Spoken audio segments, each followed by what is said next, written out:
Oi galera, eu vou tentar revisar boa parte da histologia hoje. Vou iniciar no tecido adiposo, que é o primeiro conteúdo do segundo bimestre. E vamos lá. Num contexto geral, a gente tem dois tipos de tecido adiposo. Nós temos o unilocular, que é aquele amarelinho que a gente já conhece. Ele tem uma gotícula lipídica dentro dele, da vesícula lipídica, tem um anel citoplasmático e uma monocamada fosfolipídica, porque ele é como se fosse uma pequena célula, tá? Só que ele tem uma monocamada em vez da membrana plasmática, que é bicamada fosfolipídica, ele tem uma mono porque ele tem uma gotícula lipídica dentro dele. Ele tem um núcleo bem periférico e achatado, porque grande parte da vesícula lipídica, que é composto por triglicerídeo dentro dele, ocupa grande parte desse pedaço da célula. E ele é geralmente branco e amarelo, tá? É um amarelo escuro, que é geralmente o comum. Ele faz os depósitos estáveis de triglicerídeo e a distribuição vai depender do teu sexo, da idade e também da genética. Para isolados, eles são mais esféricos, né? A célula ele é esférica, redondinha. E em grupo, geralmente quando a gente vai ver um tecido adiposo completo, ele tem uma morfologia mais poligonal. Então, ele serve como armazenamento de energia. Caso a gente precisar de energia rápida, a gente vai realizar a lipólise, que é a quebra desse triglicerídeo, para que a gente libere glicerol no nosso sangue e assim o nosso corpo possa fazer a glicogenólise, permitindo então a circulação de glicose e ATP e energia proveniente dessa reserva energética que nós temos nesse tecido adiposo. Então, ele também vai fazer parte do panículo adiposo, ou seja, ele também modela o nosso corpo, tá? Ele preenche esses espaços vazios e ele vai modelar a forma do nosso corpo. Ele vai fazer a proteção dos órgãos vitais, obviamente. Alguns tecidos adiposos, na verdade, alguns hormônios são provenientes do tecido adiposo, tá? Que são hormônios que vêm provenientes dos lipídios. Vai fazer o isolamento térmico do nosso corpo. Obviamente, o calor que a gente gera, ele vai isolar para que a gente mantenha uma temperatura ideal de 36 graus. E vai fazer a absorção dos choques mecânicos, né? Todo o choque mecânico que chegar, derivado do nosso corpo, ele vai ter, então, uma absorção, uma redistribuição dessa força que chegar. Então, qualquer pancada, qualquer tombo, é bom que a gente tenha uma certa reserva energética para nos proteger de possíveis lesões, né, por queda, enfim. O outro tecido adiposo, ele é... Outro comentário que eu esqueci de fazer é que o unilocular a gente pode diminuir, tá, o volume dele e o tamanho dele ao longo da vida. Então, isso significa que eu posso diminuir e aumentar, né? Eu posso emagrecer e eu posso engordar esse tecido. Só que no multilocular, ele não tem essa capacidade. Ele simplesmente, a gente nasce com essa mesma quantidade e morre com essa mesma quantidade.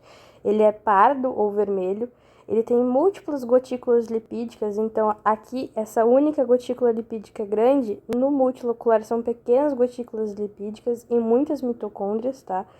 Ele geralmente tem essa coloração avermelhada, porque ele é altamente vascularizado, então ele vai servir também nessa produção de calor, porque ele vai gerar essa produção de calor, porque ele realiza essa produção de oxigênio pelas mitocôndrias. Ele vai estar mais distribuído na cintura escapular e na cintura pélvica. Então, no PDF da aula, a gente vai compreender que, como um todo, ele é um tipo de tecido conjuntivo, tá? O tecido adiposo, ele é um tipo de tecido conjuntivo. Ele está especializado, ele vai existir esses dois tipos, tá? Sendo que um deles está intimamente associado ao tecido frouxo, que é um conjuntivo propriamente dito, tá? E ele é responsável por levar vasos sanguíneos e nervos. Por isso, esse tecido adiposo é inervado, tá? E vascularizado. Então, justamente por essa associação com o tecido frouxo e adjacente, a principal célula desse tecido é o adipócito, Ele vai ser caracterizado pela presença de vesículas ou gotículas lipídicas, como a gente acabou de ver, que vão armazenar triglicerídeos dentro dessas gotículas lipídicas. São formados por um glicerol ligado a 3 ácidos graxos, como a gente já sabe, que vão participar ativamente dos processos de lipólise, caso a gente precisar, e lipogênese, que é a produção de nova gordura. Então, isso é o que define o tecido adiposo como um importante reservatório energético, que é capaz de produzir ATP e energia térmica. Um dos tipos produz essencialmente ATP, enquanto o outro produz uma pequena quantidade de ATP, que é associado à geração de calor. Então, mesmo que os adipócitos, mesmo que isso vai gerar uma confusão, porque o multilocular ele tem a presença de uma proteína que o unilocular não tem.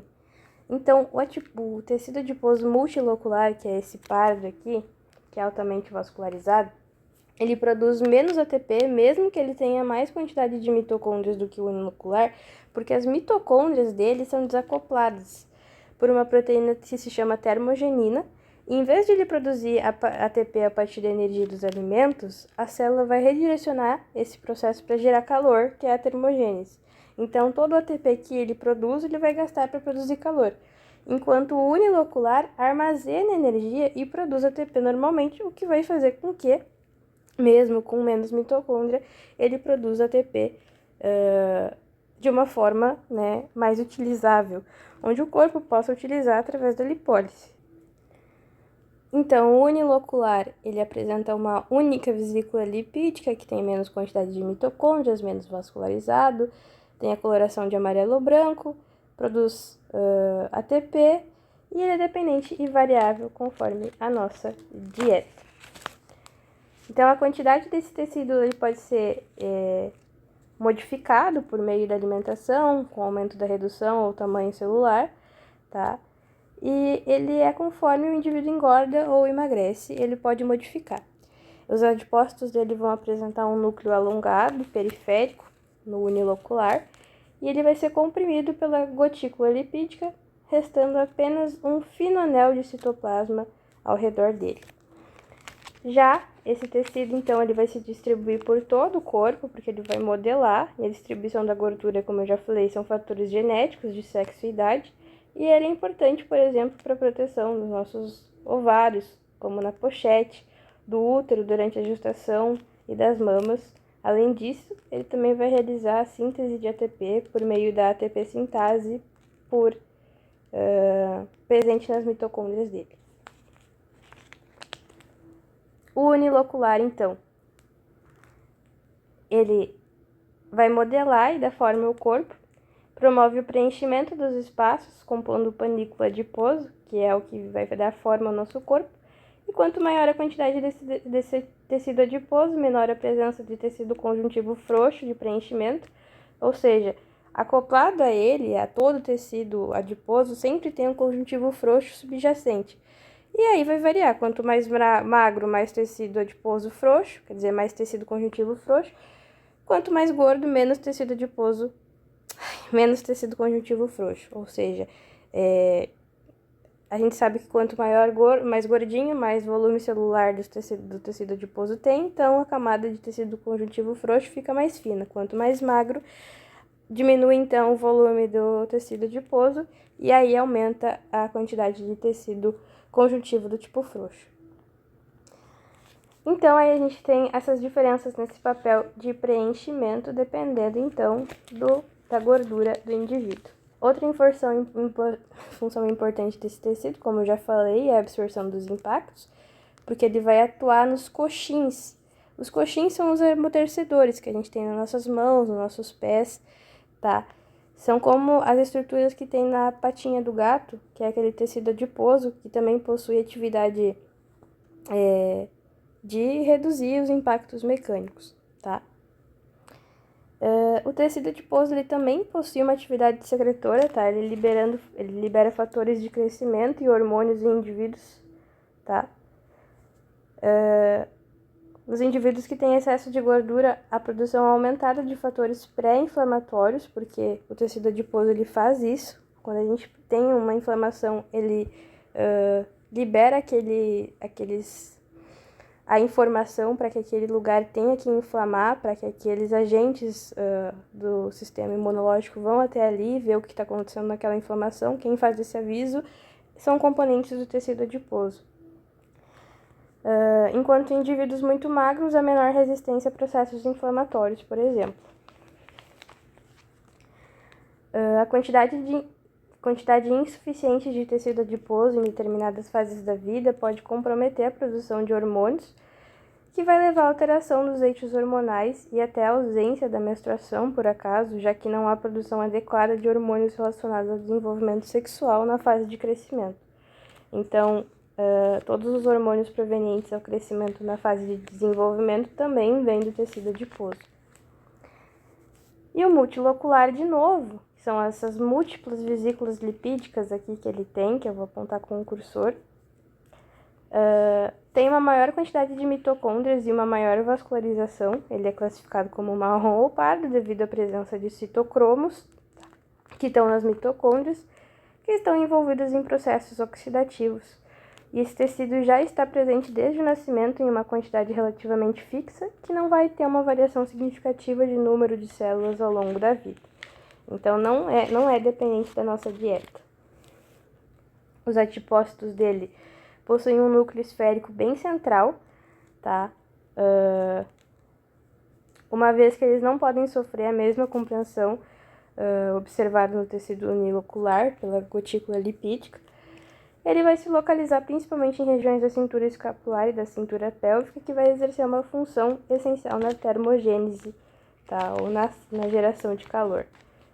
Então, ele vai produzir calor para proteger os órgãos vitais, como pulmões, coração e as gônadas nos meninos.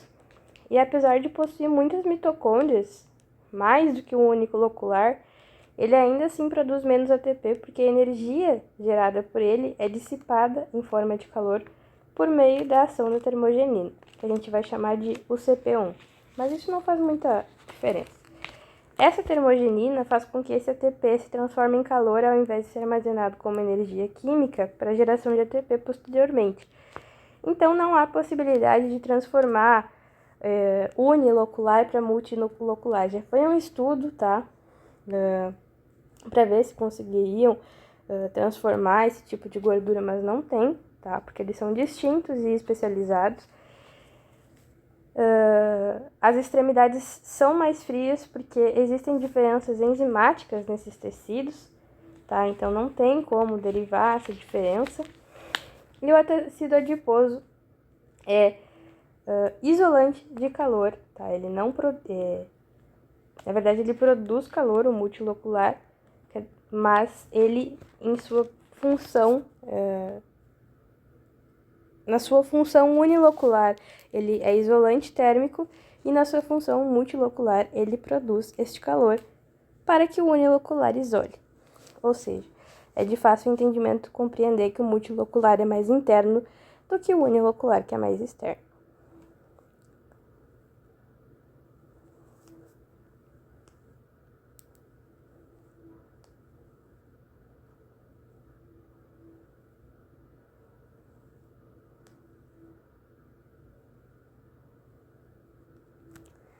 Todos esses slides eu comentei.